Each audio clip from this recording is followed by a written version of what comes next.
Okay, we're here in Clovis, California, and I went ahead and put the top on. I wanted to show you the framing before I got done, but basically we built 3 walls. Somebody give me a light. We've got 3 pony walls where you can see one is here, one is here, and one is here. So, you can take a look up in there. That is support. It's a fully framed wall all the way down to the bottom. Same thing with that one. You can see bottom plate, and then up there. Same thing with that one. And then up to there. And then the whole perimeter, brand new wall around the perimeter, and a brand new wall on the back. You can see there's the bottom, and brand new studs going up. All they had in here was some skinny little boards around the edge, laying flat, 1, 2, 3.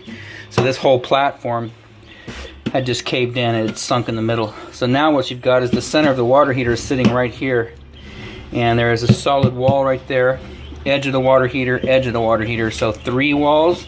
This is completely overbuilt. Nobody builds them like this, but with a 75-gallon water heater, you're looking at about 650, 850, 900 to 1,000 pounds. So we want to make sure we give you enough support for that. So we're going to get another layer of plywood on here, another layer of sheetrock, and then start getting your water heater in. Outside of that, we're done.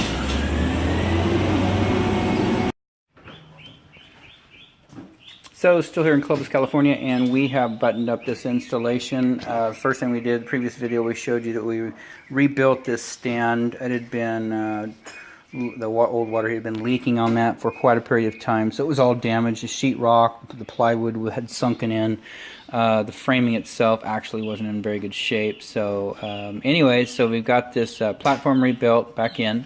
We've got a 75-gallon, actually a 76-gallon Bradford White high recovery water heater, which heats the potable water as well as space heating, furnace for the heating of the home.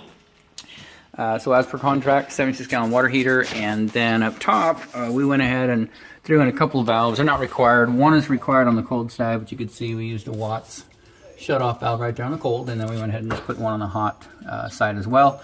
Falcon stainless steel connectors on the hot and the cold side, and then the house is plumbed with copper, so we used some brass 1 inch by 3/4 90s with 3/4 brass nipples on both these. Got those tied in. Got the existing vent tied back in.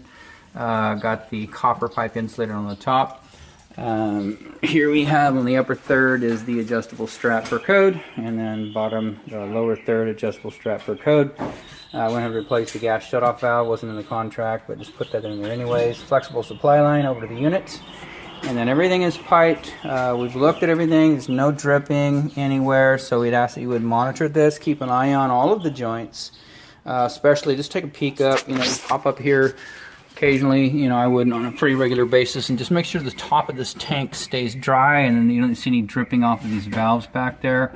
It's critical that you know, when these things heat up, eventually. You know, you could get some water out of these, you know, once that hot water fully makes contact with this rubber gasket in here. So just monitor this, and the reason being is you always want to get out in front of the water if there's any dripping at all. So just take a look at this. You don't have to stand there and stare at it 24/7, but keep an eye on it. Make sure we don't have any dripping. Contact points up here, same thing. So everything's done out here, and we are going home.